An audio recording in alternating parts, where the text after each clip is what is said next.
बच्चों, ये है हमारा लेक्चर 182 और हम कर रहे हैं chapter 7 a visit to Cambridge. ये चैप्टर लिखा है फिरदौस कंगा ने, फिरदौस कांगा। फिरदौस कांगा ने ये चैप्टर उठाया गया है फिरदौस कांगा की किताब। उस किताब का नाम है, इस चैप्टर के राइटर है फिरदौस कांगा। उनकी किताब है फ्रॉम हेवन ऑन व्हील्स। उस किताब से ये चैप्टर उठाया गया है, अ विजिट टू कैम्ब्रिज। ठीक है। ये आपकी इंग्लिश की एनसीईआरटी में a visit to Cambridge chapter 7 है, जो कि पेज 100 पे है। ये जो फिरदौस कांगा हैं वो बॉम्बे में रहने वाले एक साइंटिस्ट थे, जो कि अपंग थे, मतलब वो व्हील चेयर बाउंडेड थे। पैदा हुए थे तो उनकी हड्डियां एकदम टूट रही थी, जैसे उनकी हड्डियां, तो उनका जीवन व्हील चेयर पे गुजरा। और फिर ये विजिट टू कैम्ब्रिज इन्होंने आधे घंटे, मतलब इन्होंने मुलाकात की थी स्टीफन हॉकिंग के साथ। स्टीफन हॉकिंग भी अपंग थे, उनको भी, मतलब इस अपंग वर्ड के लिए एक बेस्ट वर्ड है डिसेबल्ड। ठीक है। वो भी डिसेबल्ड थे, उनको पैरालिसिस था, वो भी चेयर बाउंडेड थे, मतलब वो भी व्हील चेयर पे ही रहते थे। फिरदौस कांगा खुद व्हील चेयर पे रहते थे, स्टीफन हॉकिंग भी व्हील चेयर पे थे, और दोनों सक्सेसफुल थे। तो आधे घंटे दोनों के बीच में क्या बात हुई, ये चैप्टर उस पे है। फिरदौस कांगा स्टीफन हॉकिंग से आधा घंटा मिले कैम्ब्रिज में। ठीक है। अब इस चैप्टर के बारे में पढ़ते हैं। पेज नंबर 100, आपकी English NCERT, chapter 7। Before you read, this is the story of a meeting between two extraordinary people, both of them disabled. आप अगर पढ़ो इससे पहले, ये स्टोरी दो लोगों की मीटिंग की है, और दोनों डिसेबल्ड हैं या डिफरेंटली एबल्ड हैं। डिसेबल्ड मतलब दोनों ही एक तरह से उनके अंग काम नहीं करते, या डिफरेंटली एबल्ड भी कहा जाता है। डिसेबल्ड के लिए आजकल वर्ड डिफरेंटली एबल्ड यूज किया जाता है। ठीक है। जिन लोगों को कुछ शरीर में कोई तकलीफ है, कोई प्रॉब्लम है, मतलब कोई अंग में कोई, तो उनके लिए अभी डिफरेंटली एबल्ड वर्ड यूज किया जाता है। स्टीफन हॉकिंग जो हैं अपने टाइम के बहुत बड़े साइंटिस्ट रहे हैं। उनको एक पैरालिसिस की बीमारी थी, जिसकी वजह से उन्हें व्हीलचेयर पे रहना पड़ा।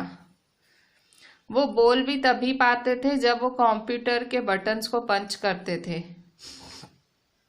और कंप्यूटर के बटन उनके तरफ से बोलते थे, मतलब बोलने में भी उनको तकलीफ होती थी, उनको कंप्यूटर का सहारा लेना पड़ता था बोलने में भी।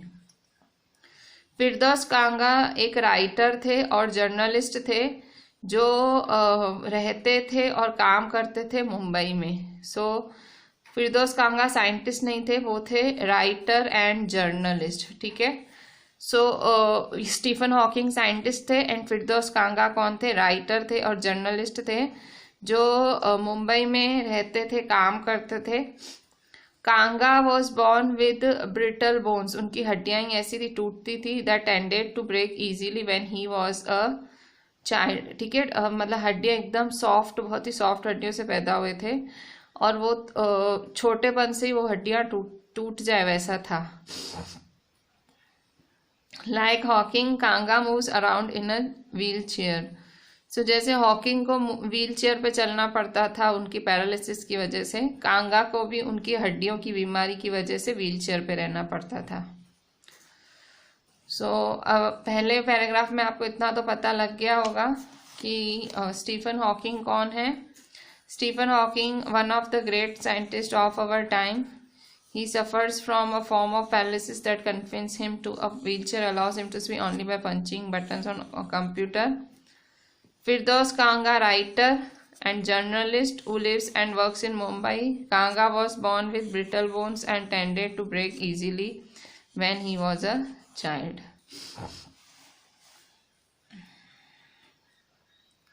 The two great men exchange thoughts on what it means to live life in a wheelchair and on how the so-called normal people react to disabled.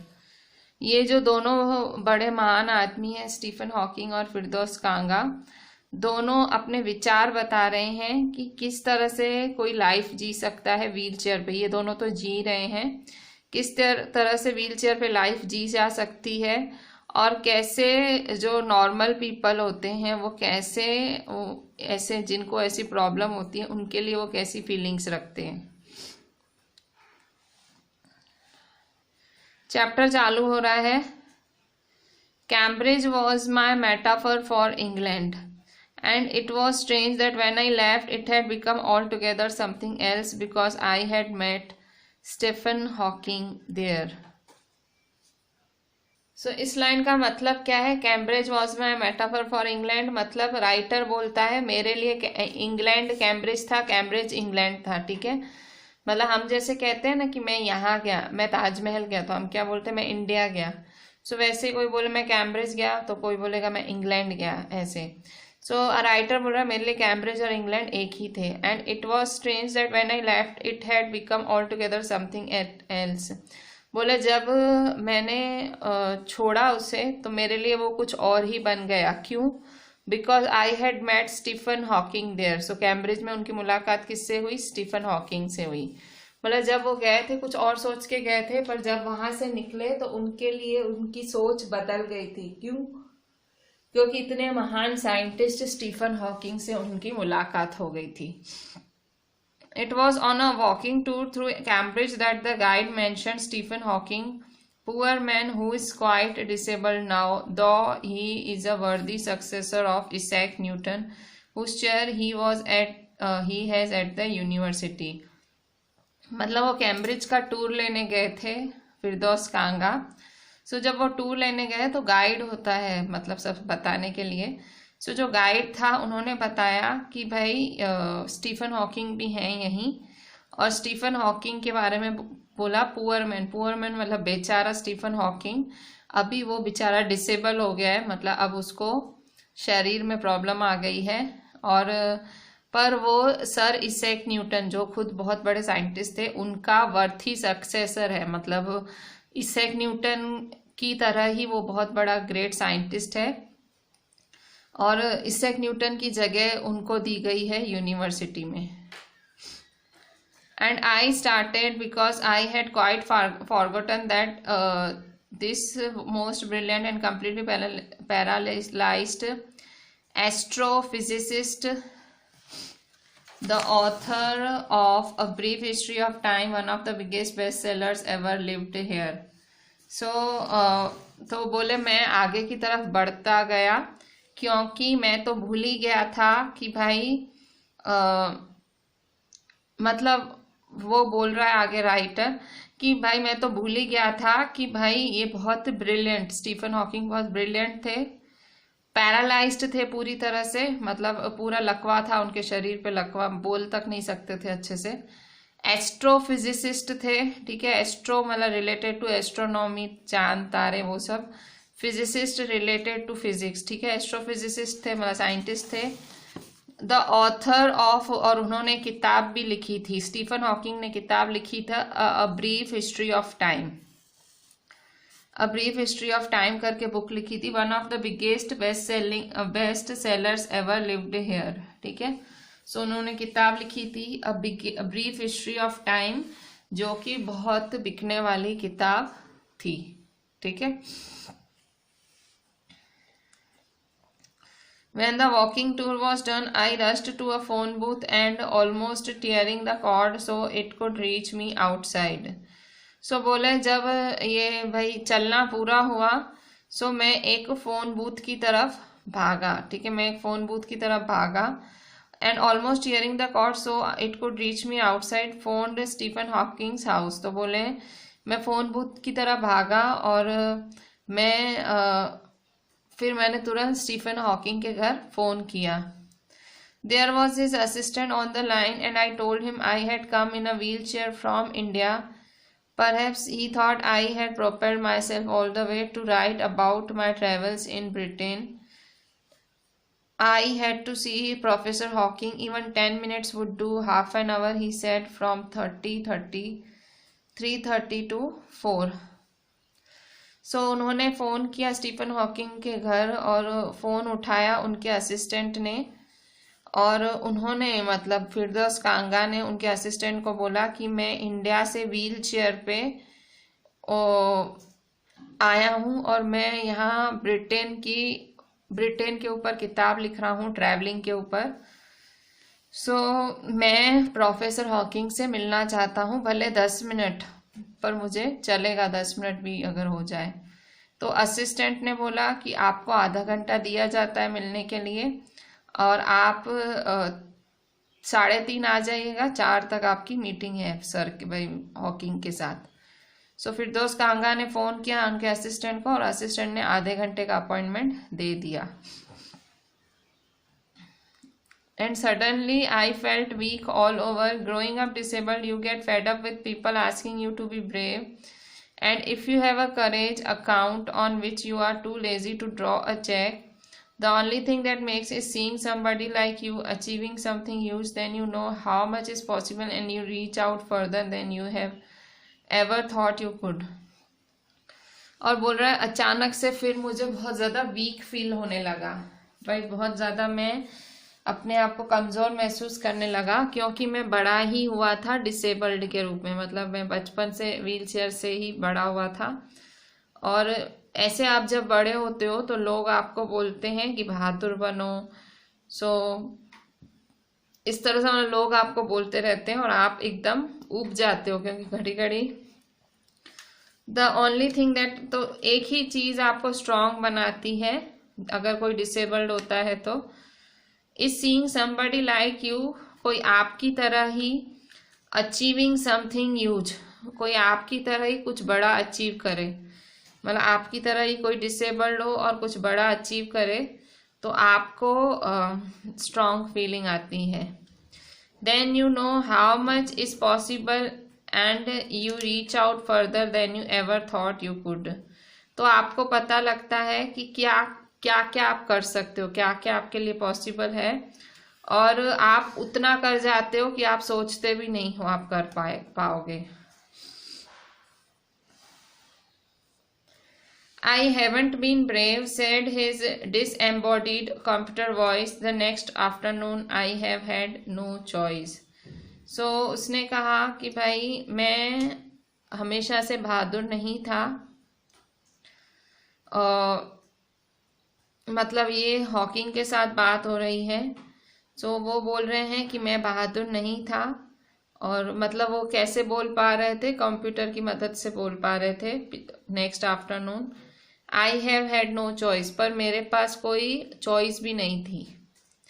Surely I wanted to say living creatively with the reality of his disintegrating body was a choice. But I kept quiet because I felt guilty every time I spoke to him, forcing him to respond. मतलब computer की मदद से वो answer दे रहे थे Stephen Hawking, और वो कह रहे थे मैं बहादुर नहीं था, पर मेरे पास कोई चारा भी नहीं था, मुझे बहादुर बनना पड़ा। मतलब जब ऐसे पैरालिसिस हुआ उनको, तो उनको स्ट्रांग होना पड़ा।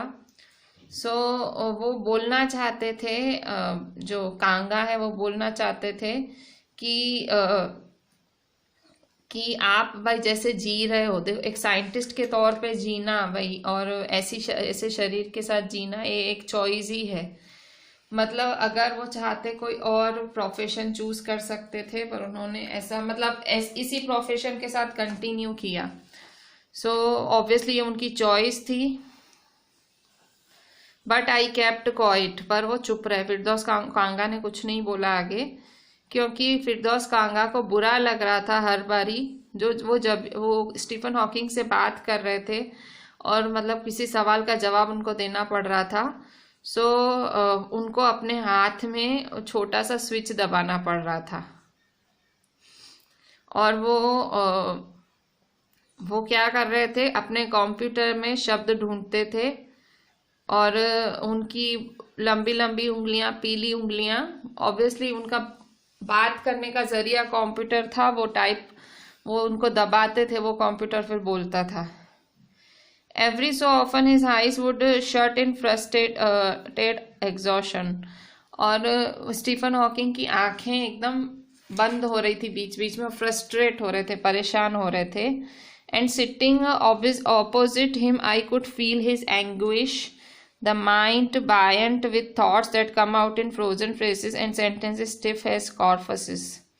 तो बोले उनके सामने बैठ के मैं वो उनका गुस्सा समझ सकता था. ऑब्वियसली आप जब कोई पैरालिटिक होते हैं, उनको किसी से आप आधा घंटा दिया गया है, आपको बात करनी है, आप बोल नहीं पा रहे हो, आपको कंप्यूटर की मदद लेनी पड़ रही है, आप डिसेबल्ड हो, सो ऑब्वियसली फ्रस्ट्रेशन होती है कि आप क्यों मिल रहे हो. तो पर मिल रहे थे तो थोड़े से गुस्से में थे, मतलब एक गुस्सा था उनके अंदर, और उनका जो पूरा दिमाग था वो एक्टिव था पूरे विचारों से, और वो ऐसे ऐसे शब्द बोल रहे थे, मतलब बहुत ही कहते हैं ना शब्द, ऐसे भारी भारी शब्द बोल रहे थे. खुद नहीं बोल रहे थे, ऑब्वियसली कंप्यूटर पे वो कर रहे थे. A lot of people seem to think that disabled people are chronically unhappy. काफ़ी लोग ऐसे सोचते हैं कि जो डिसेबल्ड लोग होते हैं, जिनके प्रॉब्लम होती है शरीर में, वो लोग दुखी ही होते हैं, कंटिन्यूसली दुखी होते हैं. I know that's not true myself. Are you often laughing inside. मतलब सवाल पूछ रहे हैं फिरदौस कांगा कि काफ़ी लोग ऐसे समझते हैं कि भाई जो डिसेबल्ड पीपल होते हैं, जिनके शरीर में ऐसे इश्यूज आ जाते हैं, वो क्रॉनिकली अनहैप्पी. क्रॉनिकली मतलब हमेशा दुखी ही रहते हैं. I know that's not true myself. Kanga ने बोला मुझे पता है कि ये सही बात नहीं है. क्यों? क्योंकि वो खुद भी डिसेबल्ड थे. Are you often laughing inside. उसने कहा क्या आप इस बात पे हंसते हो अंदर ही अंदर? लोग ऐसा सोचते हैं. About 3 minutes later he responded. और ये सवाल पूछने के तकरीबन 3 मिनट बाद स्टीफन हॉकिंग ने जवाब दिया. I find it amusing when people patronize me. So कह रहा है हॉकिंग ने बहुत 3 मिनट सोचने के बाद, सोचने क्या मतलब, ऑब्वियसली उनको कंप्यूटर से रिस्पॉन्ड करना था, तो 3 मिनट बाद जवाब दिया. I find it amusing when people patronize me. Patronize का मतलब क्या होता है? किसी के संरक्षण करना. संरक्षण मतलब कि किसी को हेल्पफुल रहना, किसी के साथ सिंपैथी होना. मतलब ये एक तरह से भाई लोग मुझे पैट्रोनाइज करते हैं, मेरे साथ सिंपैथी रखते हैं, और ऐसे जैसे मेरे को बचाना ही चाहते हैं लोग. सो बोलता है आई फाइंड इट अम्यूजिंग. मुझे ये बहुत ही अम्यूज्ड, मैं सरप्राइज होता हूँ ये देखे कि लोग मेरे लिए ऐसा सोचते हैं. And do you find it annoying when someone like me comes and disturb you in your work. Kanga ने बोला कि आपको गुस्सा आता है कि कोई मेरे जैसा अचानक से आपसे मिलने आ जाए और आपको डिस्टर्ब करे आपके काम में. The answer flashed yes. Then he smiled his one way smile and I knew without being said or silly that I was looking at one of the most beautiful man in the world. और उसने एकदम हाँ बोला. ठीक है, उसने कहा कि क्या आपको गुस्सा आता है जब कोई मेरी तरह आता है आपको डिस्टर्ब करने? तो उसने तुरंत हाँ बोला, मतलब भाई हाँ मुझे गुस्सा आता है, कोई मुझसे ऐसे मिलने आ जाता है. और फिर वो स्माइल करने लगा. स्माइल क्योंकि वो पैरालिटिक था, उसकी शरीर जो था वन साइडेड पूरा पैरालिटिक था, उसकी स्माइल एक साइड से थी. और मतलब बोले मैं ना उस समय सेंटिमेंटल हुआ, ना मैं उस समय सिली हुआ, पर मुझे पता था कि मैं दुनिया के सबसे सुंदर आदमी को देख रहा हूँ उस स्माइल में. A first glimpse of him is shocking because he is like a still photograph, as if all those pictures of him in magazines and news have turned 3-dimensional. बोले कि जब आप पहली बार ही उससे मिलोगे तो एकदम शॉक हो जाओगे, क्योंकि वो एकदम ऐसे स्थिर बैठे होते हैं. स्टिल मतलब एकदम बैठे ही होते हैं. जैसे मैगजीनों में, न्यूज़पेपरों में पिक्चर उनकी बनती हैं, लगता है 3-dimensional बनती हैं, क्योंकि आप मिलोगे वो एकदम स्थिर बैठे हुए होते हैं. Then you see the head twisted sideways into a slump, the torso shrunk inside the pale blue shirt, the wasted legs. You look at his eyes which can speak still and they are saying something huge and urgent. It is hard to tell what. फिर आप देखते हो कि उनका जो sir है वो twist किया हुआ है साइड में, उनका जो टॉर्सो है, पीठ है, एकदम सिकुड़ गई है, और उनके जो पैर हैं वो भी एकदम काम नहीं कर रहे हैं। टॉर्सो मतलब upper part of the body, so upper of मतलब उनका सर घड़ी घड़ी नीचे की तरफ गिर रहा था। उनका जो टॉर्सो था, जो उनका ऊपर बॉडी का ऊपर का हिस्सा था, वो एकदम सिकुड़ गया था जैसे। उनके पैर एकदम बेकार हो चुके थे, और जब आप उनकी आंखों में देखते थे वो आंखें जैसे बोलती थी और एकदम शांत, और कुछ उनकी आंखें कुछ बड़ा बोल रही हैं ऐसा दिखता था, पर आप समझ नहीं सकते हो कि उनकी आंखें क्या बोल रही हैं।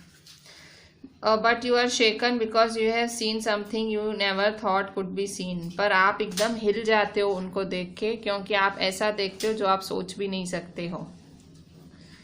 Before you, like a lantern whose walls are worn so thin you glimpse only the light inside, is the incandescence of a man. So आपके सामने जब आप उनसे, स्टीफन हॉकिंग से मिलो, तो आपके सामने एक लैंटर्न होती है, एक चिमनी होती है, जिसकी चारों तरफ की दीवारें एकदम वॉर्न हो गई हैं, खराब हो गई हैं, इतनी पतली हो गई हैं कि आप सिर्फ अंदर की रोशनी देख सकते हो। वो अंदर की रोशनी उनका इनर ग्लो है, मतलब उनकी रोशनी है, ठीक है। मतलब वो राइटर उनको एक लैंटर्न से कंपेयर कर रहा है जिसकी वॉल्स एकदम खराब हो गई हैं।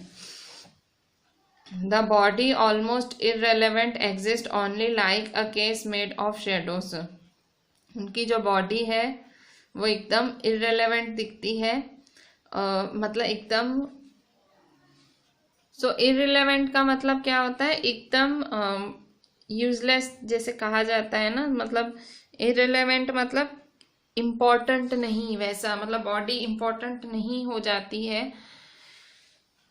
Exist only like a case made of shadows, ऐसे ही लगता है कि जैसे एक परछाइयों का एक समूह है, ठीक है, मतलब बॉडी का बहुत महत्व नहीं रह जाता।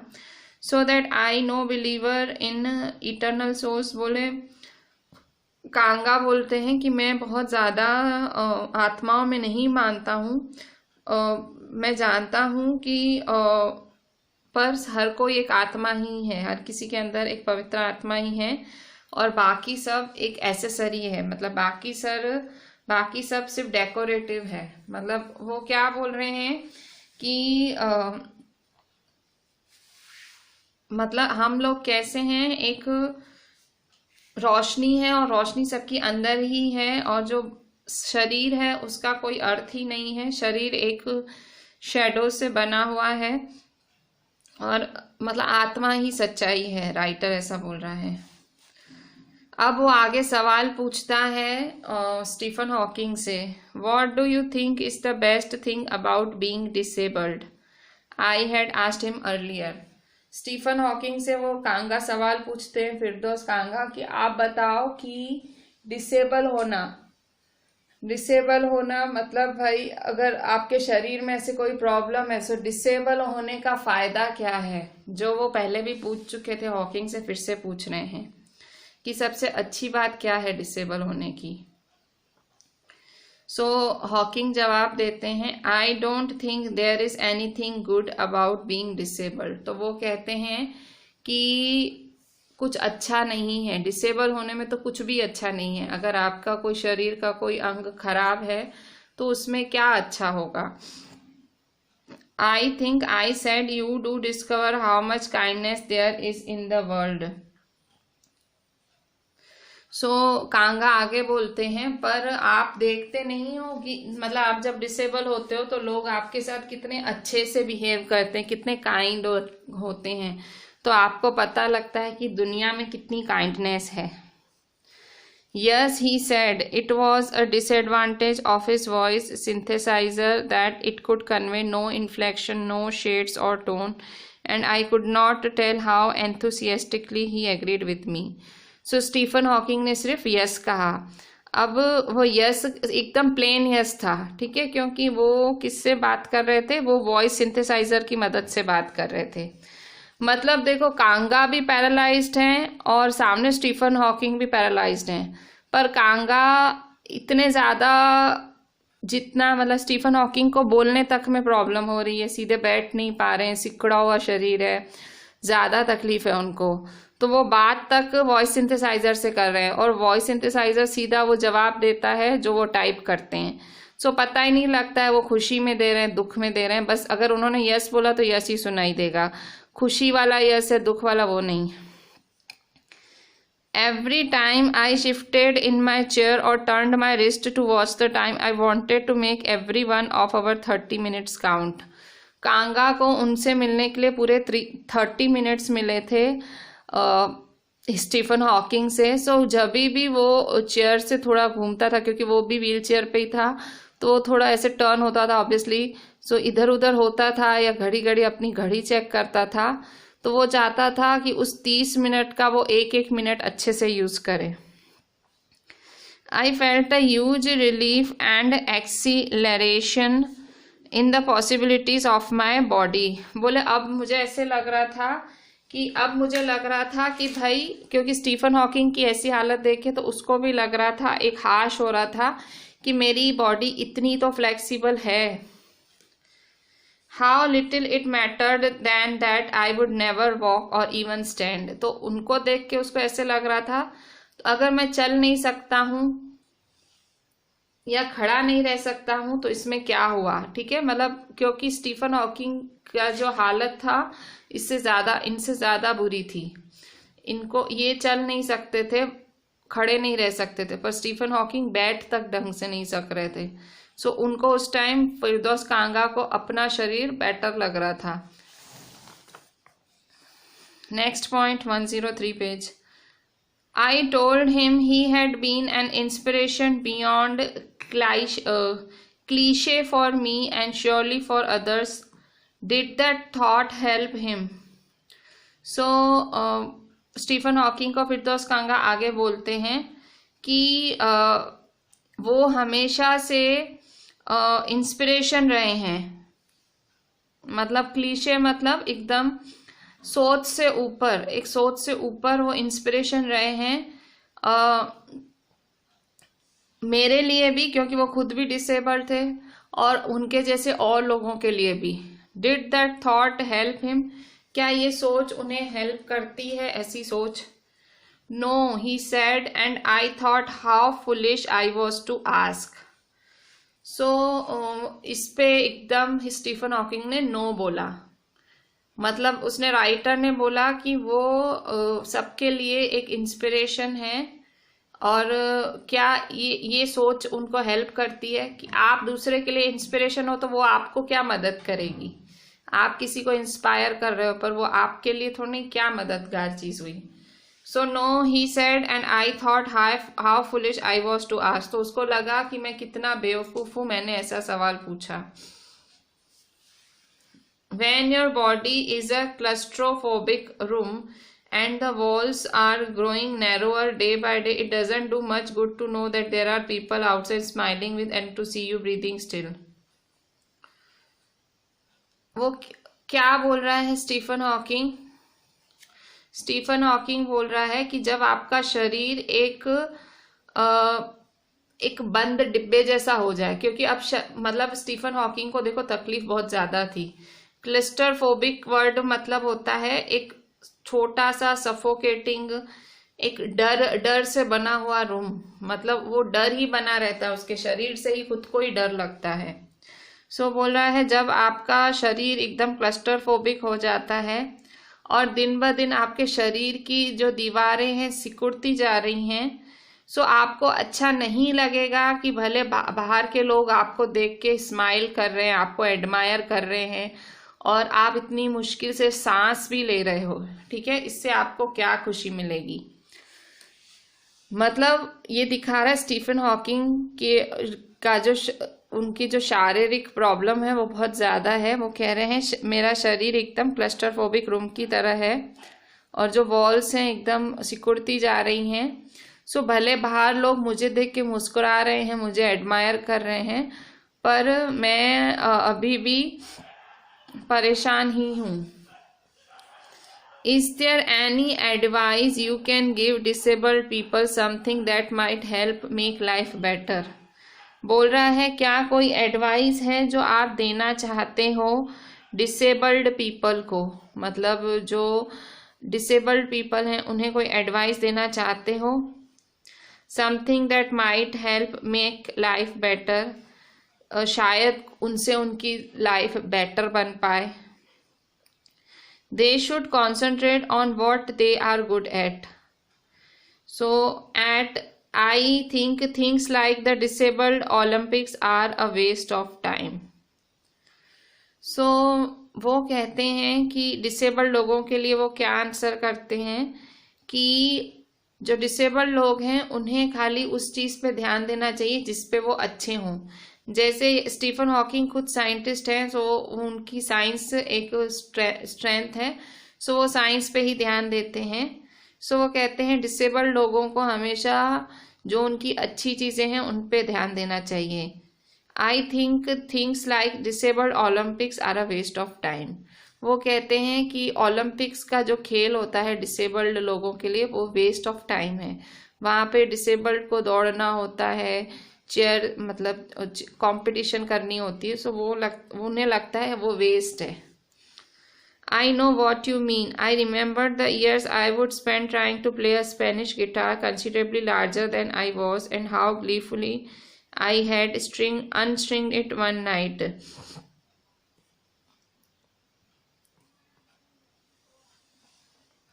I know what you mean. So they should concentrate. I know what you mean. I remember.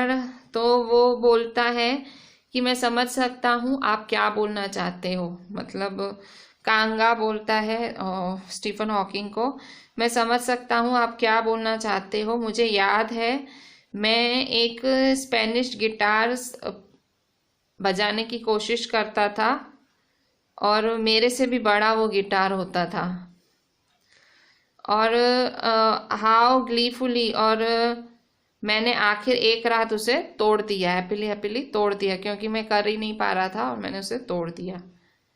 The half hour was up, I think I have annoyed you enough, I said grinning thank you for. So अब आधा घंटा जो मिला था फिरदौस कांगा को, और फिरदौस कांगा घड़ी घड़ी अपनी घड़ी में टाइम ही देख रहा था, मतलब वो अच्छे तरह से टाइम देख रहा था। वो सोच रहा था मैं एक एक मिनट यूज़ करूं इतने महान आदमी के साथ। सो आधा घंटा पूरा हो गया था। सो फिरदौस कांगा स्टीफन हॉकिंग को बोलते हैं मुझे लगता है कि मैंने आपको बहुत ज़्यादा परेशान किया, और थैंक यू फॉर मतलब वो कंप्लीट कर रहा था सेंटेंस।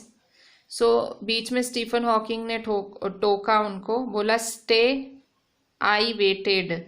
सो उन्होंने बोला ठहरो, और फिर वो ठहरे। Have some tea, I can show you the garden.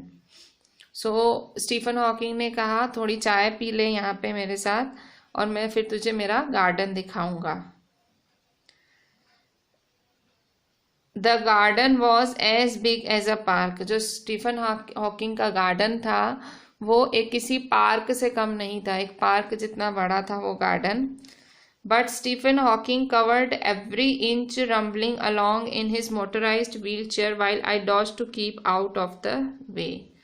So बोला कि भले ही पार्क जितना था पर स्टीफन हॉकिंग ने मुझे उस गार्डन का इंच इंच दिखाया, मतलब पूरा गार्डन अच्छे से दिखाया। Rumbling along in his motorized wheelchair, उनकी जो व्हीलचेयर थी वो मोटर से चलती थी, मतलब वो आवाज़ करते करते अपनी मोटराइज व्हीलचेयर, रम्बलिंग का मतलब आवाज़ करते करते अपनी व्हीलचेयर चला रहे थे। वाले डॉज्ड का मतलब अवॉइड करना, क्या अवॉइड कर रहे थे Firdaus Kanga, to keep out of the way, भाई मैं उनके रास्ते के बीच में ना हूँ, क्योंकि वो भी व्हीलचेयर पे ही थे। We couldn't talk very much, the sun made him silent, the letters on his screen disappearing in the glare. बोले जब गार्डन दिखा रहे थे वो हम मुझे, तो उस टाइम हम बहुत बात नहीं कर पाए। क्यों? क्योंकि जो सूर्य था, सूरज की रोशनी की वजह से वो साइलेंट हो गए थे। क्यों साइलेंट हो गए थे? क्योंकि वो एक कंप्यूटर स्क्रीन से बात करते थे और ऑब्वियसली सूर्य की रोशनी में उसके ग्लेयर की वजह से दिखता नहीं है कुछ, सो शायद टाइप नहीं कर पा रहे होंगे, सो इसीलिए वो बात नहीं कर पा रहे थे गार्डन में। An hour later we were ready to leave. I didn't know what to do. I could not kiss him or cry and wheeled out into the, तो बोला 1 घंटा ऐसे मैं बैठा वहाँ, मतलब 3:30 गए थे और मतलब 1 घंटा वो बैठे और बोले फिर मैं जाने के तैयार हुआ और बोले अब मुझे पता नहीं था मैं क्या करूं, ठीक है, अब मेरे जाने की बारी आई थी, अब मुझे पता नहीं मैं क्या करूं। I could not kiss him or cry. मैं उन्हें चूम नहीं सकता था, मैं रो नहीं सकता था। I touched his shoulder. मैंने उनका शोल्डर टच किया। And wheeled out into the summer evening. और मैं वहाँ से निकल गया, मतलब वो फुल समर थी और गर्मी में उसकी इवनिंग में मैं निकल गया। I looked back. और फिर मुड़ के देखा कांगा ने स्टीफन हॉकिंग की तरफ। And I knew he was waving. मुझे पता था कि वो मेरे को बाय बाय कर रहा है, अपने हाथ वेव कर रहा है। Though he wasn't, पर वो कर नहीं सकता था, पर मुझे ऐसे लग रहा था वो अपने हाथ हिला रहा है मेरे लिए। Watching him, उसको देख के ऐसा लगता था an embodiment of my bravest self. embodiment का मतलब जीता जागता नमूना, मतलब एक कहते हैं जीता जागता नमूना। भाई मेरा ब्रेवेस्ट सेल्फ, अगर भाई मैं बहादुर होता तो वो मेरा जीता जागता नमूना सामने खड़ा था। भाई मैं भी बहादुर है, वो भी बहादुर था।